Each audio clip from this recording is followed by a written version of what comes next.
आज 11 मार्च दिल्ली फतेह दिवस है। आप सबको इस दिन की बहुत बहुत बधाई हो जी। इतिहास इस बात की तस्दीक करता है कि दिल्ली के लाल किले पर हमेशा से ही मुस्लिम शासकों का राज रहा है, लेकिन सन 1783 में ऐसा पहली बार हुआ जब सिख सेना ने बादशाह शाह आलम को घुटनों पर ला दिया और लाल किले पर केसरी निशान साहिब झंडा लहराया था। वाकया कुछ ऐसा था कि इससे पहले दिल्ली में कई सिख गुरुओं को शहीद किया गया था, लेकिन उन जगहों पर न तो कोई गुरुद्वारा बनाया गया और न ही सिखों को इसका अधिकार दिया गया।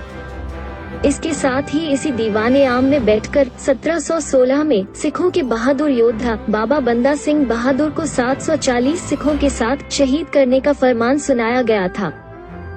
इस सब को देखते हुए बाबा बघेल सिंह की अगुवाई में जत्थेदार जस्सा सिंह आहलूवालिया और जत्थेदार जस्सा सिंह रामगढ़िया ने मुगलों पर आक्रमण कर दिया। इसमें जत्थेदार जस्सा सिंह आहलूवालिया की बेहद अहम भूमिका रही और उनकी वीरता व बहादुरी को देखते हुए दीवाने आम में उन्हें सुल्तान उल कौम की उपाधि दी गई। सिख सेना की दिल्ली में होने की खबर सुनकर बादशाह शाह आलम घबरा गया और उसने मिर्जा शिकोह के नेतृत्व में मेहताबपुर किले पर सिख सेना को रोकने की कोशिश की। हालांकि वहां पर पराजित होकर वो भाग गया और लाल किले में जाकर छिप गया। उसके बाद 9 मार्च को फजल अली खां ने भी सिखों को रोकने का असफल प्रयास किया।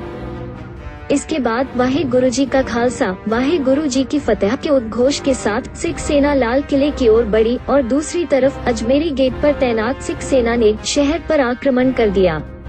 मुगल सेना युद्ध करने की बजाय छिप गई। 11 मार्च को सिख सेना लाहौरी गेट और मीना बाजार को पार करती हुई लाल किले के दीवाने आम पहुंच गई और वहां कब्जा कर लिया। दीवाने आम पर कब्जा करने के बाद सिख सेना ने लाल किले के मुख्य द्वार पर खालसा पंथ का केसरी निशान साहिब यानी झंडा फहराया। ऐसा इतिहास में पहली बार हुआ था जब सिख सेना ने लाल किले पर कब्जा किया था। यहाँ पर एक और बात देखने वाली है कि सिखों ने कब्जा करके भी दिल्ली पर कब्जा न किया। कहते हैं कि जब शाह आलम ने देखा कि सिखों ने दीवाने आम पर कब्जा कर लिया है तो वो अपने वकील रामदयाल और बेगम समरू के साथ अपने जीवन की भीख मांगने लगा।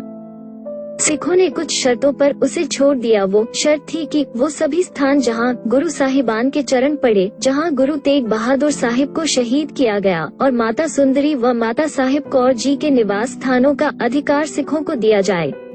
और साथ ही में बादशाह शाह आलम को कहा कि वो 7 स्थानों पर गुरुद्वारा साहिबान के निर्माण के आदेश जारी करे। गुरुद्वारों के निर्माण तथा अन्य खर्चों की पूर्ति के लिए कर की वसूली में से 6 आने प्रति रुपया उन्हें दिया जाए और जब तक गुरुद्वारों का निर्माण पूरा नहीं हो जाता तब तक 4000 सिख सैनिक दिल्ली में ही रहेंगे।